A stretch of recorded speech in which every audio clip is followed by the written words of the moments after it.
Hello everyone, स्वागत है आप सभी का आज के हमारे सेशन में। बच्चों, this is your SST educator Ujjwala पुंज और आज की इस क्लास में हम लोग पढ़ने जा रहे हैं नेशनलिज्म इन इंडिया के 30 कॉम्पिटेंसी बेस्ड क्वेश्चंस को। यानी कि बच्चों, there is a mix of questions जहां पे MCQs, assertion reason based, short answers, long answers, everything has been included, which is like the very important questions वाला पूरा का पूरा हम लेकर आए हैं आज सेशन। और इसी सेशन को हम लोग चालू करने वाले हैं और सारे क्वेश्चंस को एक के बाद एक अटेम्प्ट करेंगे। ऑब्वियसली हम लोगों ने बच्चों ये चैप्टर बहुत अच्छे से पढ़ा है, तो कोई दिक्कत हमको नहीं आनी चाहिए। बस ये चीज़ है कि देखो, एग्जाम पॉइंट ऑफ व्यू से कौन से क्वेश्चंस के आने का सबसे ज़्यादा चांस है, वो मैं आज कराने वाली हूँ। तो ध्यान से एक एक क्वेश्चन को देखिएगा और अपनी साइड से आंसर्स देने की कोशिश कीजिएगा। साथ साथ सेशन के बच्चों आप लोग कमेंट्स में भी लिख सकते हैं क्या क्या आंसर्स होने वाले हैं। तो चलिए फटाफट से स्टार्ट करते हैं यहां पर अपने पहले क्वेश्चन से। ऑल राइट, तो यहां पर बच्चे लोग पूछा गया है कि when was the non cooperation Khilafat movement, when did it begin in India? January 1919, January 1921, February 1920 या फिर February 1922? So the correct answer is January 1921। 1921 में जो हमारी नॉन कोऑपरेशन खिलाफत मूवमेंट है ये चालू करी गई थी। ठीक है, next, which province did not boycott the council elections? ऐसी कौन सी प्रोविंस थी जिसने जो काउंसिल इलेक्शंस थे उनको बॉयकॉट नहीं करा, उनका बहिष्कार नहीं करा? और despite the ongoing non cooperation movement, इस पर्टिकुलर प्रोविंस के अंदर एक ऐसी पॉलिटिकल पार्टी थी जिसने इलेक्शंस में हिस्सा लिया था। तो ये थी बच्चों हमारी मद्रास प्रोविंस। ठीक है, the correct answer is the Madras province, जिसने इलेक्शंस को बॉयकॉट बिल्कुल भी नहीं किया। ऑल राइट, क्यों नहीं करा? क्योंकि मद्रास प्रोविंस के अंदर थी हमारी जस्टिस पार्टी, और बच्चे जो जस्टिस पार्टी थी, it was a party of non Brahmins. ठीक है, because it was a party of non Brahmins, that is why it did not boycott the council elections. चलिए, तो आई होप कि आप लोग कमेंट्स के अंदर अपना जो है यहां पर योगदान दे रहे हैं, लिख रहे हैं। नेक्स्ट क्वेश्चन पे चलते हैं। नेक्स्ट क्वेश्चन का आंसर बच्चों पहले कमेंट्स में दीजिए, फिर मैं आपको आंसर बताऊंगी। यहां पूछा गया मिलिटेंट गुरिल्ला मूवमेंट कहां पर फैली थी? इन ऑप्शंस में से आपको बताना है।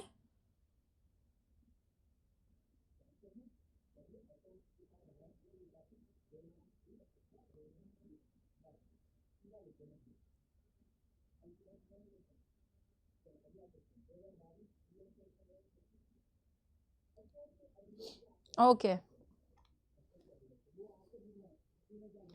तो यहां पर सभी को पता होना चाहिए कि जब मैं गुरिल्ला मूवमेंट की बात करती हूँ, मिलिटेंट गुरिल्ला मूवमेंट की बात करती हूँ, तो उसका ये मतलब होता है कि जब हमारे बहुत से जो ट्राइबल कम्युनिटीज थी वो एक तरीके से छुप छुप के वार कर रहे थे ब्रिटिशर्स के ऊपर, राइट? तो that was the militant guerrilla movement. And ये कहाँ फैली थी? ये फैली थी हमारे गुदेम हिल्स में, गुदेम हिल्स ऑफ आंध्र प्रदेश। तो गुदेम हिल्स ऑफ आंध्र प्रदेश के अंदर हमारी ये मूवमेंट फैलती है। एंड इस मूवमेंट के लीडर कौन थे? कमेंट्स में मुझे जरूर बताइएगा हमारी इस पर्टिकुलर मूवमेंट के लीडर कौन थे, who was leading this movement. All right, let's move ahead. Question number 4 पे आते हैं। Okay, what did the Rowlatt Act of 1919 presume? Rowlatt Act जो 1919 की थी, इसने क्या प्रेज्यूम करा है? Detention of political prisoners without a trial, forced recruitment in the army, forced manual labour, या फिर equal pay for equal work. तो बच्चों जो रॉलेट एक्ट थी 1919 की, इसके द्वारा क्या किया गया था? आप सभी को पता होना चाहिए कि ये जो एक्ट थी ये हमारी ब्रिटिश लेजिस्लेटिव काउंसिल द्वारा, इंपीरियल लेजिस्लेटिव काउंसिल द्वारा जो है इसको एक्सेप्ट कर लिया गया था, इस एक्ट को लाया गया था, पास कर दिया गया था। Despite the Indian members who were there, उनकी बात नहीं सुनी गई थी, ऑपोजिशन आ रहा था वहां से, फिर भी नहीं सुनी गई थी, इसको फिर भी पास कर दिया गया था। और इस एक्ट के थ्रू बच्चों हमारे पॉलिटिकल प्रिजनर्स को बिना ट्रायल के अरेस्ट कर लिया जाएगा, डिटेन करके रख लिया जाएगा for a period of 2 years। ठीक है, तो डिटेन करके रख लेंगे। अब इससे क्या था, हमारे ब्रिटिशर्स को काफी पावर मिल गई थी जो कि शायद उनको मिलनी नहीं चाहिए थी, ज्यादा पावर मिल गई थी। चलिए नेक्स्ट देखते हैं। In Awadh, the peasants were led by which sannyasi who had earlier been to Fiji as an indentured laborer? Awadh के अंदर peasants को कौन से सन्यासी लीड कर रहे थे who had earlier been to Fiji? तो बच्चों एक ऐसे सन्यासी थे जो कि एक इंडेंट्योर्ड लेबर की तरह, जिनको लेकर गया था एक बंधुए मजदूर की तरह फिजी में काम करवाने के लिए। तो ये सन्यासी थे हमारे बाबा रामदेव, बाबा नागार्जुन, बाबा रामचंद्र या Baba Paramanand. So the correct answer is Baba Ramchandra. ये तो सभी को पता होना चाहिए, राइट, कि the correct answer was Baba Ramchandra. चलिए नेक्स्ट। ओके, यहां भी क्वेश्चन आ गया है जहां पे पूछा जा रहा है कि what was the effect of the non cooperation movement on the plantation workers in Assam. तो जो आसाम के प्लांटेशन वर्कर्स थे, इनके ऊपर नॉन कोऑपरेशन मूवमेंट का क्या प्रभाव पड़ा है, क्या इफेक्ट पड़ा है, हमें ये चीज बतानी है। ठीक है, now what was the effect of the non cooperation movement on the plantation workers. बच्चों देखिए हुआ क्या था कि जो प्लांटेशन वर्कर्स थे वो इनलैंड इमिग्रेशन एक्ट के तहत एक तरीके से बंधे हुए थे। वो अपने प्लांटेशन को छोड़कर कहीं पे भी जा नहीं सकते थे, अपने घर बार तक नहीं जा सकते थे, उनको वहीं पे पूरा टाइम काम करना पड़ता था। और अगर उनको बाहर जाना है तो उसके लिए उनको परमिशन लेनी पड़ती थी ब्रिटिश ऑफिशियल से, जो कि उनको कभी मिलती नहीं थी। तो वो बंधे हुए थे। लेकिन जब वो लोग नॉन कोऑपरेशन मूवमेंट के बारे में सुनते हैं तो उनको लगता है कि अब वो जो है ऑफिशियल्स को चकमा देके भाग सकते हैं, अपने घर वापस जा सकते हैं, जहां पे शायद गांधी राज आने वाला है और उनको जमीनें मिलने वाली हैं अपने अपने गांव में। तो ये लोग वही चीज करते हैं, ये अपनी प्लांटेशंस को छोड़कर भागने लगते हैं, चकमा देकर भागने लगते हैं ब्रिटिशर्स को, लेकिन ये कभी भी अपने घर नहीं पहुंच पाते। वो बात थोड़ी सैड है, लेकिन हाँ, what they did was they left the plantations and headed home. ठीक है, प्लांटेशन छोड़ छोड़ के घर की तरफ भाग रहे थे। Next, Gandhi ji traveled to Champaran in Bihar to inspire the peasants to struggle against what? तो गांधी जी चंपारण गए थे। आप सभी को पता है चंपारण कहाँ पे है, बिहार में है। तो गांधी जी चंपारण तक जाते हैं जो कि बिहार में है, और वहां पे पेजेंट्स को इंस्पायर करते हैं, पेजेंट्स को मोटिवेट करते हैं कि they should struggle against what? To struggle against the upper caste people, to struggle against the landless agricultural labourers, oppressive plantation system, या फिर नन ऑफ देम। तो बच्चों यहाँ पे जो संघर्ष था वो डेफिनेटली इस चीज का था, ऑपरेसिव प्लांटेशन सिस्टम का। क्योंकि चंपारण के अंदर हो क्या रहा था कि एक बहुत क्रूर प्लांटेशन सिस्टम था, जहां पे फार्मर्स जो थे, जो पेजेंट्स थे, उनको जबरन पकड़ पकड़ के उनके फील्ड्स में खेती कराई जा रही थी इंडिगो की। किस चीज की खेती कराई जा रही थी? इंडिगो की। चाहे वो इंडिगो की खेती करना चाहते हो या नहीं करना चाहते हो, जबरन उनसे करवाई जा रही थी। अब इंडिगो जो नील है उसको उगाने से होता क्या था कि आपका जो फील्ड है वो थोड़े टाइम के बाद बंजर हो जाता था, वहां पे बिल्कुल फर्टिलिटी रहती नहीं थी। So that was a very major problem that was being faced by all the people. ठीक है, तो यहाँ पे वही बात होती है। तो पेजेंट्स वगैरह लोग गांधी जी को अप्रोच करते हैं कि देखिए हम इस समस्या को झेल रहे हैं, और गांधी जी उन्हीं पेजेंट्स को सपोर्ट करने के लिए जाते हैं और इस ऑपरेसिव इंडिगो प्लांटेशन के खिलाफ लड़ने के लिए जाते हैं। और ये सबसे पहला सत्याग्रह था जो कि इन्होंने भारत में आके लॉन्च करा था, चाहे छोटे स्केल पे करा। कौन से साल में करा था? 1917 में। चलिए next, the Simon commission was boycotted in India because. Simon commission का भारत में बहिष्कार क्यों किया गया था, यह पूछा जा रहा है। बच्चों आप सभी को पता है कि जो नई टोरी गवर्नमेंट ब्रिटेन के अंदर आई थी, उन्होंने एक स्टैट्यूटरी कमीशन यानी कि बाय लॉ एक कमीशन बनाई थी सर जॉन साइमन के तहत। अब इस कमीशन को एक काम सौंपा गया था कि उस कमीशन को भारत में जाके कॉन्स्टिट्यूशन में चेंजेस को सजेस्ट करना है। लेकिन दिक्कत ये थी कि इस पूरे कमीशन के अंदर कोई एक भी भारतीय मेंबर नहीं था, कोई एक भी इंडियन मेंबर नहीं था। एंड दैट इज वाई जब ये कमीशन इंडिया आती है तो इसका स्वागत करा जाता है बड़े बड़े स्लोगन्स को लेके कि गो बैक साइमन, जहां से आए हो वहीं को लौट जाओ। तो क्यों हुआ था क्रिटिसिज्म या क्यों बॉयकॉट किया गया था? क्योंकि there was no Indian member in the commission. एक भी भारतीय मेंबर इस पूरी कमीशन में मौजूद ही नहीं था। नेक्स्ट, ओके, क्वेश्चन है the plantation workers were not permitted to leave the tea gardens without permission as per what. तो जो प्लांटेशन वर्कर्स थे उनको परमिशन नहीं दी जाती थी कि वो टी गार्डन छोड़ के जाएं। किस चीज के तहत उनको परमिशन नहीं दी जाती थी? इनलैंड इमिग्रेशन एक्ट ऑफ 1859, 1866, 1879 या 1869? तो बच्चों the correct answer is inland immigration act of 1859। इस एक्ट के तहत they were just confined to the limited space that they were working in. उनको परमिशन ही नहीं दी जाती थी कि वो इस जगह को छोड़कर बाहर भी जा सके और अपने घर से, अपने होम टाउन से एक लिंक जो है उसको रिटेन करके रख सके। Very sad. चलिए नेक्स्ट 10th क्वेश्चन पे आते हैं। All right. Mahatma Gandhi started his famous salt march from his ashram in Sabarmati to Dandi, covering a distance of dash miles. बच्चों, गांधी जी अपने आश्रम साबरमती से लेकर डांडी तक जाते हैं, सॉल्ट लॉ को ब्रेक करने के लिए जाते हैं, लेकिन कितना डिस्टेंस उन्होंने कवर करा था अपने सभी सपोर्टर्स के साथ में? तो इट वाज 240 माइल्स का distance. So he covered a distance of 240 mile.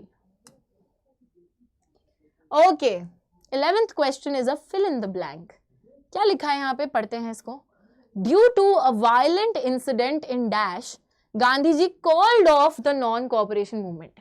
एक जगह पे एक बहुत ही हिंसक इंसिडेंट हुआ था जिसकी वजह से गांधी जी को नॉन कोऑपरेशन मूवमेंट को कॉल ऑफ करना पड़ा था, एक तरीके से बंद करना पड़ा था. क्या था वो वायलेंट इंसिडेंट, कहां पर हुआ था वो violent incident? So this incident happened in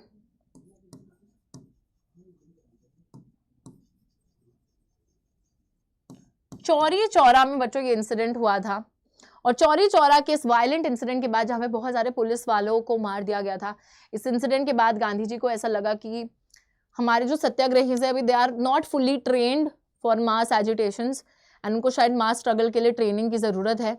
और काफी ज्यादा उन्होंने गांधी जी के मैसेज को सभी ने मिस इंटरप्रेट कर लिया है. गांधी जी ने जब क्लियरली ये बोला था कि भाई मेरे को अहिंसा में मैं मानता हूं, अहिंसक होकर आपको अपनी लड़ाई लड़नी है, कुछ भी हिंसा नहीं करनी, बट लोग जो है बिल्कुल हिंसक हो रहे थे हर जगह पर ये जो इंसिडेंट था काफी ज्यादा वायलेंट हो गया था. That is why Gandhi ji just stopped the non cooperation movement. उन्होंने बोला बंद कर दो अब इसको, ठीक है. चलिए, 12th, in the dash movement the women participated in large numbers for the very first time. कौन सा ऐसा आंदोलन था जिसपे महिलाओं ने बहुत बढ़ चढ़कर बहुत ज्यादा नंबर्स में पार्टिसिपेट करा था? तो it was definitely the civil disobedience movement. कौन सी मूवमेंट थी ये? It was the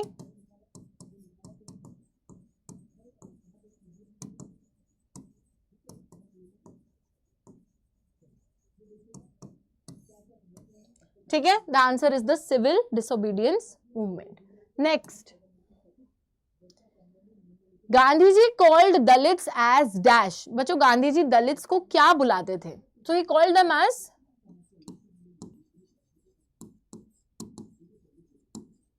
Harijans. Harijans का मतलब है बच्चों भगवान के बच्चे, ठीक है. और हरिजन्स वो इसलिए बुलाते थे क्योंकि वो डिग्निफाई करना चाहते थे, वो इज्जत देना चाहते थे दलित्स को, और वो बताना चाहते थे कि जैसे हम सब भी भगवान के बच्चे, तो Dalits are also like that, they are also special like that, do not discriminate with them. और वो खुद से बच्चों जो टॉयलेट साफ करने का काम करते थे to dignify the work of a bhangi. जो उस टाइम पे एक भंगी कास्ट होती थी, सिर्फ वही टॉयलेट साफ करने का काम करती थी, जिसको काफी नीचे माना जाता था, काफी अनटचेबल कास्ट माना जाता था, बट उसका काम भी गांधी जी खुद से करते थे ताकि वो उस काम को भी इज्जत प्रोवाइड कर सके और हर कास्ट को बराबर देखा जा सके. चलिए नेक्स्ट, असर्शन रीजन क्वेश्चन आ गया है. असर्शन है कि 1917 गांधी जी ने एक सत्याग्रह ऑर्गेनाइज करा था ताकि वो खेड़ा डिस्ट्रिक्ट के पेजेंट्स को गुजरात के अंदर सपोर्ट कर सके. बच्चों, चंपारण में भी पेजेंट्स को सपोर्ट किया गया था 1917 में ही, और खेड़ा जो था गुजरात में वहां पर भी 1917 में ही पेजेंट्स को सपोर्ट किया गया था गांधी जी द्वारा. तो ये बिल्कुल बात ट्रू है. नेक्स्ट लिखा है the peasants here were affected by crop failure and plague epidemic, they could not pay the revenue and were demanding that the revenue collection be relaxed. ये बात भी बिल्कुल सही है. तो खेड़ा डिस्ट्रिक्ट के अंदर प्रॉब्लम क्या हो रही थी कि यहाँ पे जो किसान थे वो काफी परेशान थे क्योंकि उनकी फसल खराब हो गई थी. फसल जो है खराब क्यों हो गई थी? क्योंकि एक प्लेग एपिडेमिक की वजह से, एंड वो जो है रेवेन्यू नहीं दे पा रहे थे, और वो क्या कह रहे थे कि जो रेवेन्यू डिमांड है इसको रिलैक्स कर दिया जाए, इसको कम कर दिया जाए. So that is the reason. ठीक है, so both A and R here are true and R is also the correct explanation of it. तो बेसिकली ये रीजन था जिसकी वजह से गांधी जी ने सत्याग्रह ऑर्गेनाइज करा था. यही तो रीजन था, यही तो कारण था कि यहाँ पे पेजेंट्स परेशान थे. तो यहाँ हम क्या लिखेंगे कि both A and R are true and R is the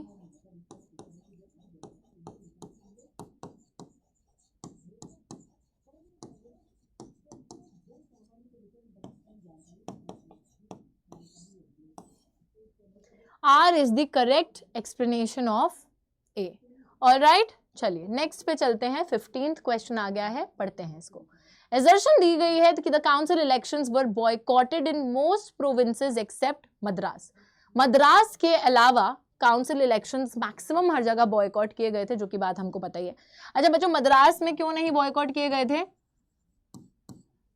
Madras में क्योंकि जस्टिस पार्टी थी, जो कि एक नॉन ब्राह्मण्स की पार्टी थी, उन्होंने इलेक्शंस को बॉयकॉट नहीं करा था, क्योंकि वो चाहते थे कि यार अभी तक जो पावर हमेशा ब्राह्मण्स के हाथ में रही है, अब वो पावर हमारे हाथ में भी आए, हमारे पास भी पॉलिटिकल पावर होनी चाहिए, इसलिए उन लोगों ने बहिष्कार नहीं करा इलेक्शंस का। ठीक है, so that was the reason. अभी यहाँ पर वो रीजन नहीं लिखा है, यहाँ तो कुछ और ही लिखा है। तो बहुत सी जगहों पे मर्चेंट्स और traders refuse to trade in foreign goods, finance foreign trade. तो ये नॉन कॉपरेशन मूवमेंट के ही टाइम की बात है कि बहुत से मर्चेंट्स और ट्रेडर्स ने बोला कि हम जो फॉरेन से सामान आ रहा है उस सामान में बिल्कुल व्यापार नहीं करेंगे और फॉरेन ट्रेड में पैसा नहीं लगाएंगे। तो डेफिनेटली तो ये भी ट्रू ही है, लेकिन यहाँ पर रीजन जो है कहीं से भी असर्शन को एक्सप्लेन नहीं कर रहा। दो अलग अलग चीजें हैं, बट हाँ रीजन जो है वो उसको एक्सप्लेन नहीं कर रहा। तो यहाँ पे हम लिखेंगे कि both A and R are true, but R is not the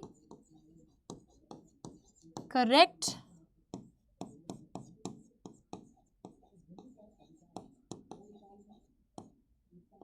explanation of A. It is not the correct explanation of A, है ना? दो अलग अलग स्टेटमेंट्स हैं। ऑल राइट, नेक्स्ट पे चलते हैं। नेक्स्ट देखते हैं क्या है। एजर्शन दी गई है non cooperation movement gradually slowed down for a variety of reasons in the cities. जो हमारा असहयोग आंदोलन था शहरों के अंदर, बहुत से रीजंस की वजह से थोड़ा धीमा हो गया, स्लो डाउन हो गया। बिल्कुल ट्रू है, ये बात बिल्कुल ट्रू है, स्लो डाउन तो हुआ था। नेक्स्ट लिखा है कि जैसे बॉयकॉट मूवमेंट फैल रही थी and people began discarding the imported clothes wearing only Indian ones, the production of the Indian textile mills and the handlooms went up. बोला जा रहा है कि जब ये बॉयकॉट मूवमेंट नॉन कोऑपरेशन के टाइम में फैल रही थी तो लोगों ने बोला कि अब हम इंपोर्टेड कपड़ा जो बाहर से आ रहा है उसको नहीं पहनेंगे, हम सिर्फ इंडियन कपड़ा ही पहनेंगे। और जो इंडियन टेक्सटाइल मिल्स हैं, इस वजह से जो भारत में जो कपड़ा बना रहे थे, हाथ से कपड़ा बना रहे थे, उन सभी की प्रोडक्शन और बढ़ गई और वो ज्यादा और प्रॉफिट कमाने लग गए, विच इज ऑल्सो ट्रू। ये भी बिल्कुल बात सच है बच्चों। लेकिन कहीं से भी ये रीजन जो है इसका एक्सप्लेनेशन नहीं है। ठीक है, सो यहां पे फिर से वही बात आ गई कि बोथ, आपको तो ऑप्शंस आएंगे तो उसमें से सिलेक्ट करना है, मैं पूरा लिख रही हूं, but R is not the correct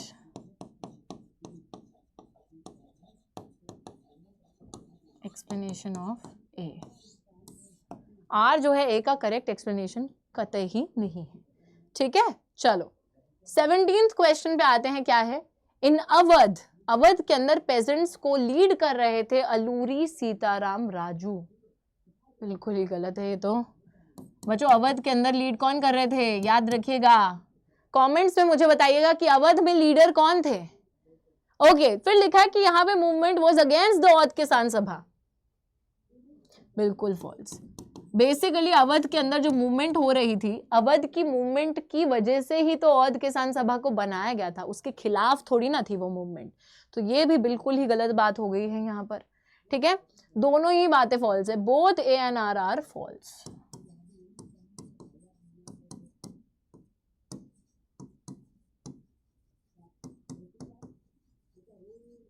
ठीक है, चलो 18th question. Okay, let's look at it. So when Simon Commission arrived in India, जब साइमन कमीशन भारत में आई तो it was greeted with the slogan "Go back Simon."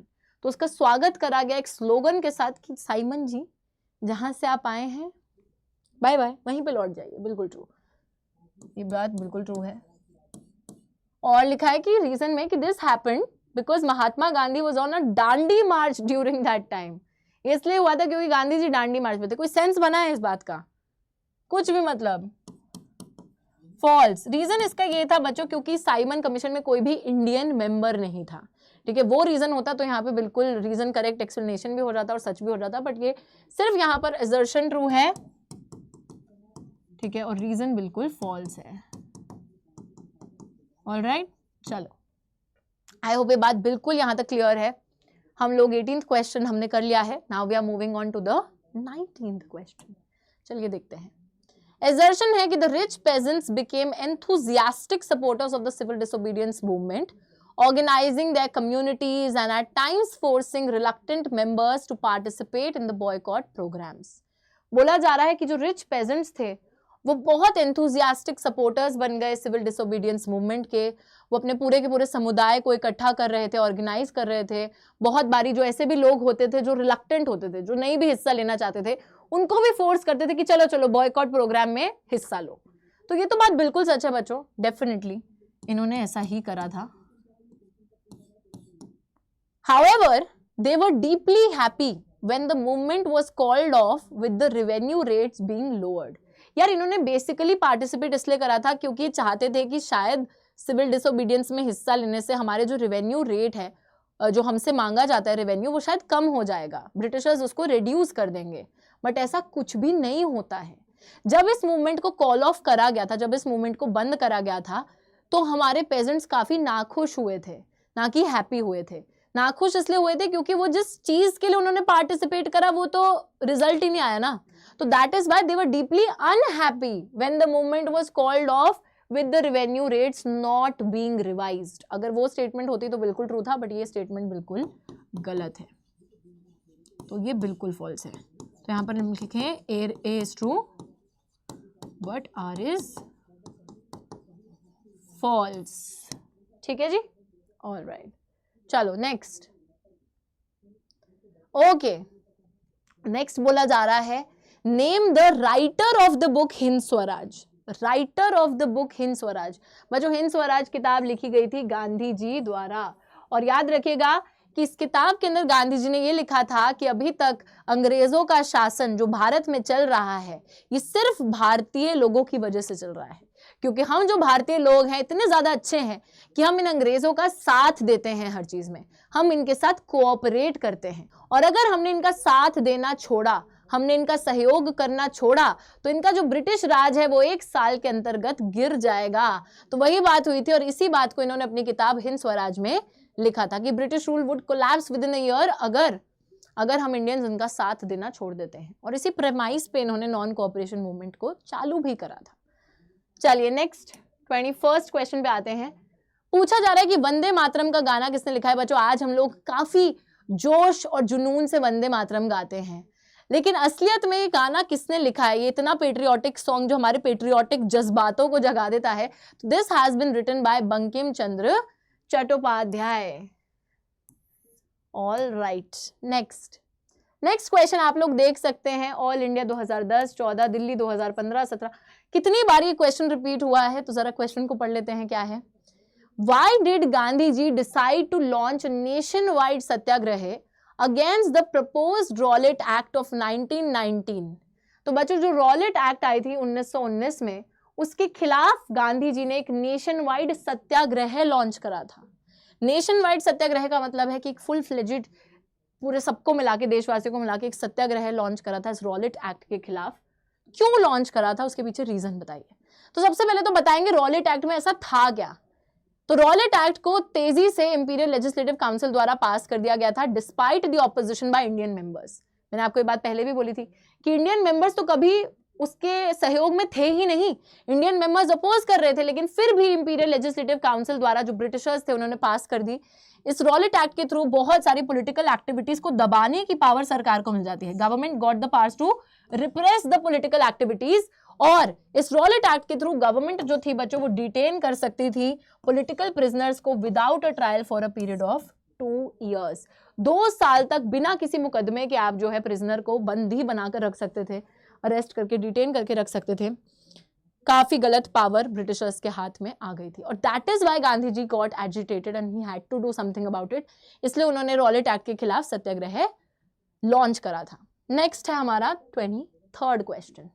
CBSE 2017 का एक question है बच्चों, बोर्ड एग्जाम्स का एक क्वेश्चन है. क्या पूछा जा रहा है देखिए, how did the salt march become the base to begin the civil disobedience movement.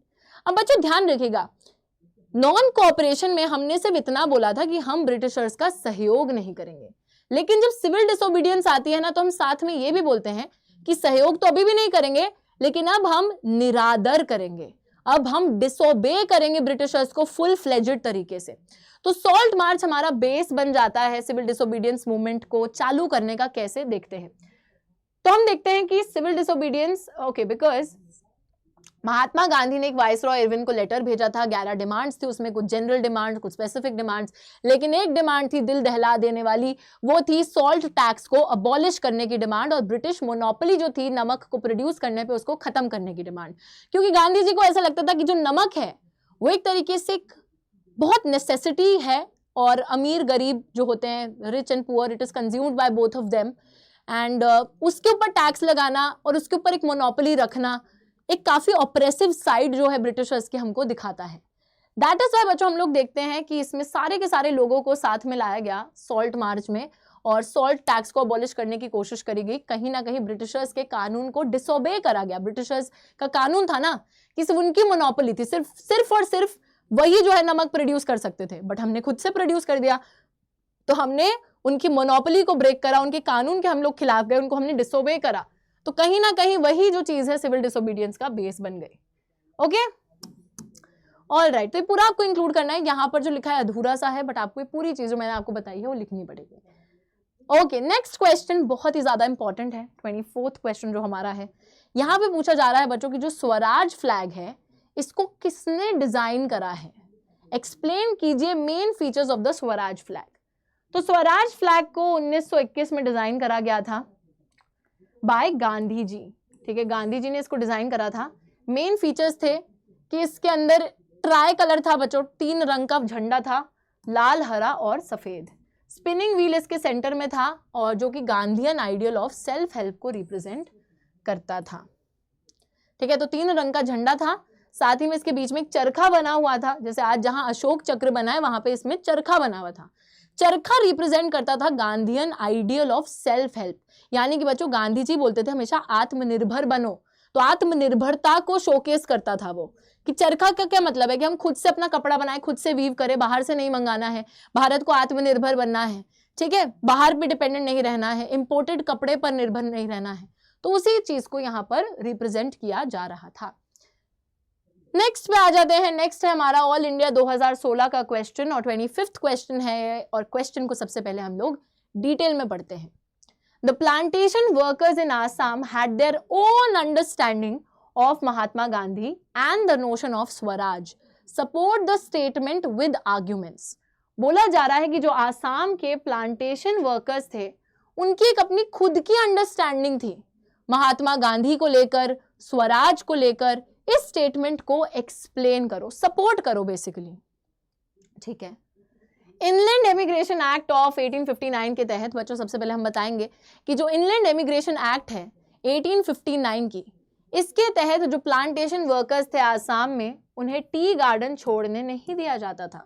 They were not allowed to leave the tea gardens, therefore उन लोगों ने स्वराज में हिस्सा लिया। इन लोगों के लिए स्वराज क्या था? इन लोगों के लिए स्वराज था to get the right to free movement in and out of the confined space and to retain a link with the village from which they belong to, and they also believed that Gandhi Raj was coming and they would be given land in their respective homes. बच्चों हर किसी व्यक्ति ने जिसने कि हिस्सा लिया है civil disobedience movement में, उसके हिसाब से जो एक स्वराज या अपने राज का जो नोशन था, आजादी का जो नोशन था वो अलग था। अब हर किसी का नोशन अपनी अपनी प्रॉब्लम के हिसाब से है। अब क्योंकि ये जो इनलैंड एमिग्रेशन एक्ट के तहत जो वर्कर्स प्लांटेशंस में काम कर रहे थे, क्योंकि इनको इस एक्ट के तहत बाहर नहीं निकलने दिया जाता था, इनके घर नहीं जाने दिया जाता था, तो ये उसी एक जगह में फंसे पड़े थे।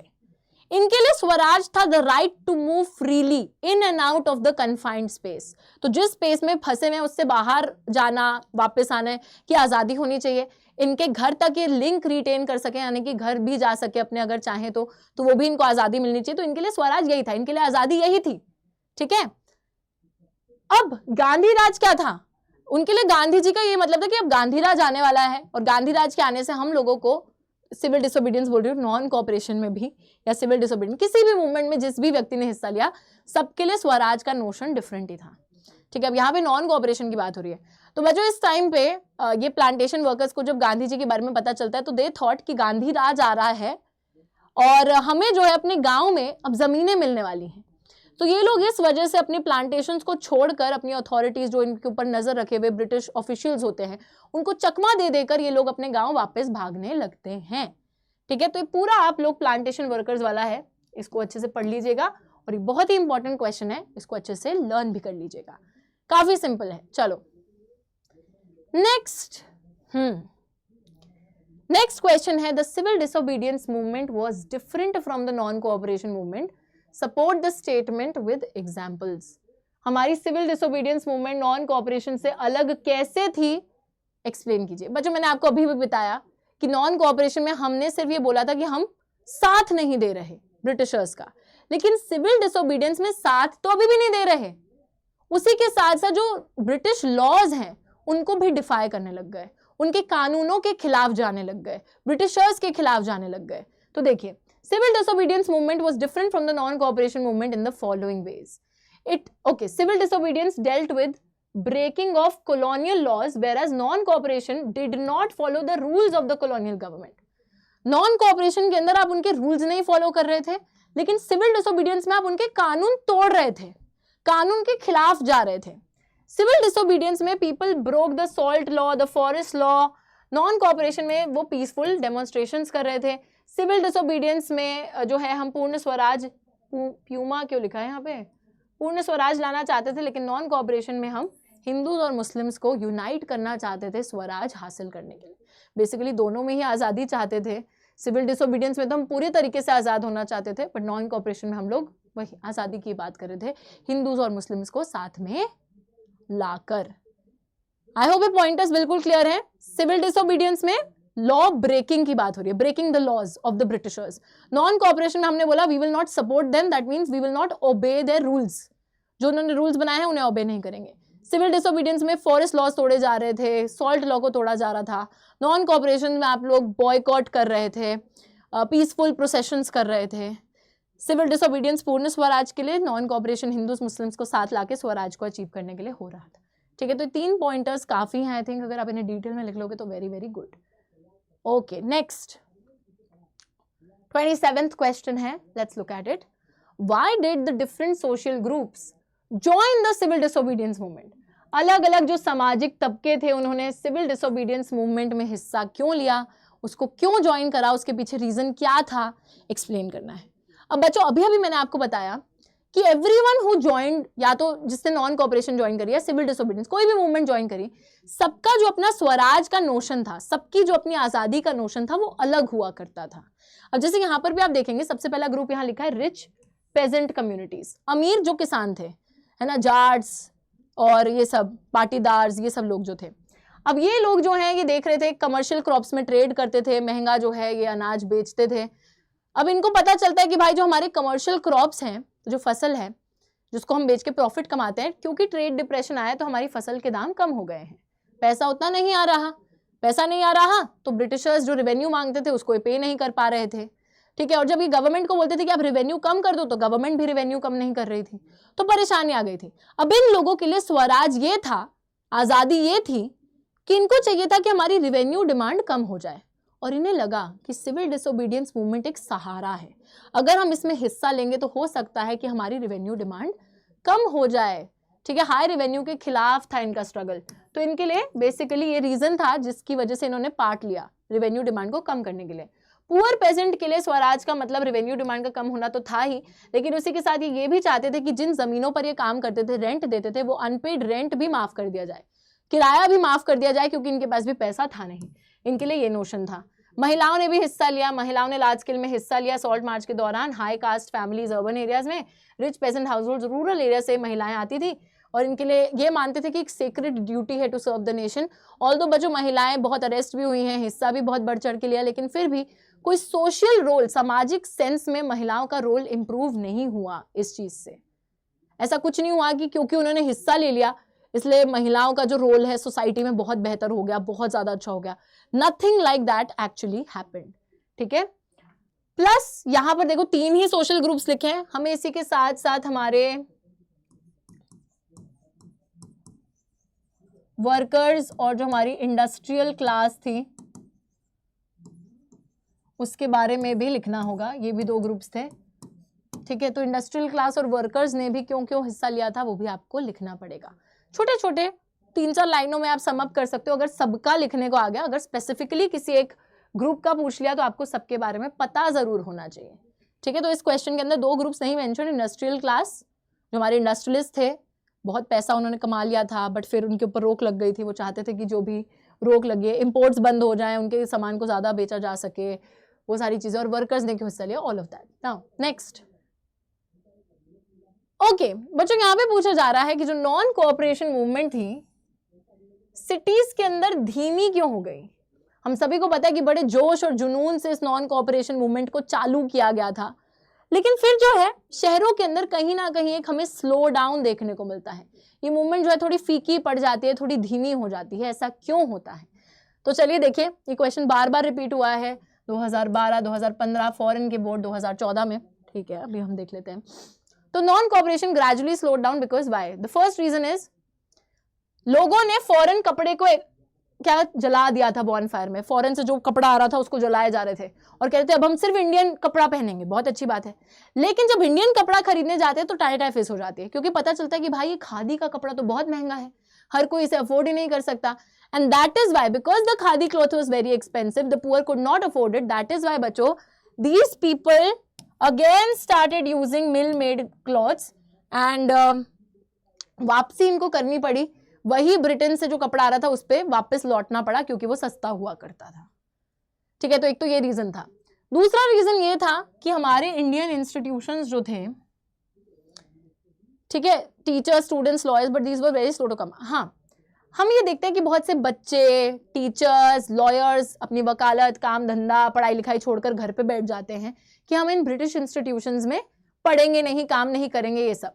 लेकिन बच्चों जब वो आते हैं, घर पे बैठते हैं, तो उन्हें पता चलता है कि यार कोई भी ऑल्टरनेटिव नहीं है हमारे पास, कोई इंडियन इंस्टीट्यूशन ही नहीं है जहां पर हम जाके पढ़ाई कर सकें या काम कर सकें। तो पैसा कैसे कमाएंगे? आप पढ़ेंगे लिखेंगे नहीं क्या? अब गवार हो जाएंगे। तो इस वजह से people had to go back, they had to join their respective institutions. वापसी जाना पड़ा। तो टाइम फेस हो गई दोनों ही केसेस में, कपड़े बॉयकॉट करने में भी, इंस्टीट्यूशंस को बॉयकॉट करने में भी। ठीक है, so these were the reasons कि हमारी non cooperation movement gradually slow down हो जाती है in the cities. Next, second last question है, idea of satyagraha according to Gandhi ji. Gandhi ji के हिसाब से सत्याग्रह का क्या ख्याल है, क्या विचार है, बताइए।